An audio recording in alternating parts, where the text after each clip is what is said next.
আজ ক্ষুদিরাম বসুর মৃত্যু দিবস। ক্ষুদিরাম বসুর মৃত্যু দিবস উপলক্ষে আমরা কিছু বলছি, তাই শুভজিৎ দাদা প্রথমে কিছু বলছেন। আজ 11 আগস্ট 1908 সালে 11 আগস্টে ক্ষুদিরাম বসুকে ফাঁসি দেওয়া হয়। এই জন্য আমরা তাকে শ্রদ্ধা জানাই। শুভজিৎ দাদার জন্য সবাই একটু হাততালি দাও। এবারে শ্রেয়ানকে কিছু বলতে বলছি।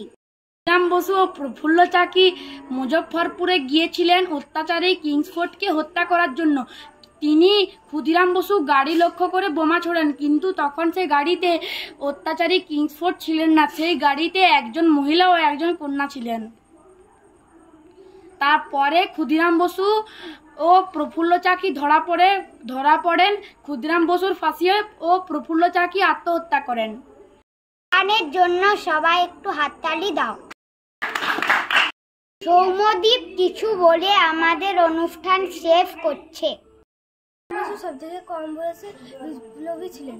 উনার 18 বছর বয়সে ফাঁসি দেওয়া হয়, তাই আমরা তাকে প্রণাম জানাই। সৌম্যদীপের জন্য সবাই একটু হাততালি দাও।